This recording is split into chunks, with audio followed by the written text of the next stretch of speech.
Hi, I love this cartoon about change. The speaker says, "Who wants change?" And everyone cheers. Then the speaker says, "Who wants to change?" And everyone takes a sudden interest in their shoes. In our working lives, as well as our personal lives, dealing with major change is difficult and messy. There was probably a time when if your kids asked, "Why do I have to do that?" you could answer, "Because I said so." Then they got older, and that didn't seem to work anymore, and so you had to deal with that changing. Organizations are not unlike that.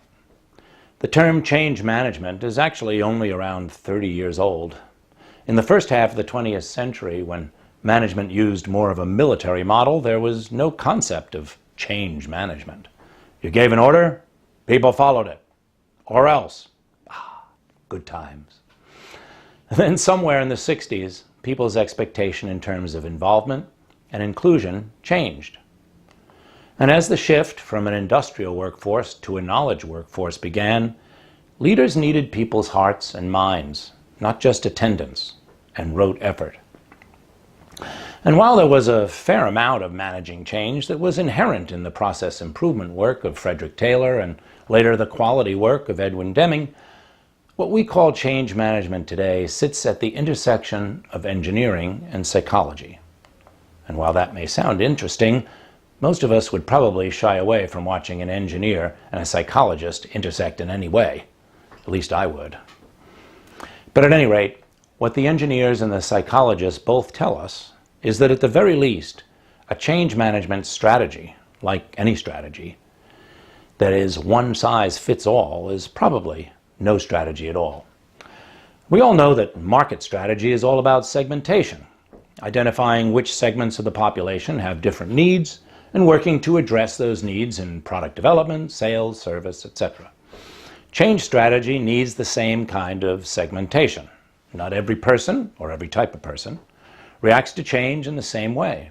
And also, major change rarely has the same impact on everyone. So the first step in building a change strategy is segmenting the affected population through something I call impact assessment analysis. In leading major change for 25 years, I've learned to think of change impact in three major areas: life change, process change, and network change. Let's break them down. Life changes are those changes that impact whether I have a job, whether I will work in the same place, and whether I will work the same hours. These are changes that affect the structure of my life. They're serious changes. And if you want your change experience to go as smooth and productive as possible, these changes require a clear strategy for motivating people through them. Process changes include tool changes, and these are changes in the way that we do things and the tools we use. So changing the sales process, implementing technology changes or upgrades, all the things that change the way we work, while not as impactful as life change, need a strategy, or adoption suffers and we lose productivity. Network changes are everything from the changes in roles that might come with restructuring to changes in the network of people I use to do my job. So things like offshoring or outsourcing or even consolidations, for example, often involve people having to work with people they've never worked with before, or people they have worked with before, but in different roles. And often, the changes involve having to work with people more remotely, that is, not upstairs or downstairs, or even in the same time zone. All of these are network changes, and while they may appear less impactful, in reality, the people we work with and what our role and our status are in the working relationship are important emotive considerations. And if they're not managed well, they can make major change stop in its tracks. And sometimes this can be hard to notice if you're not on the lookout. So the essential first step in forming a change management strategy is the impact assessment. Who is affected and how? Life, process, network. The second step is commonly referred to as stakeholder analysis. It answers the question, what people or roles do we need to be on board to assure that the change is successful?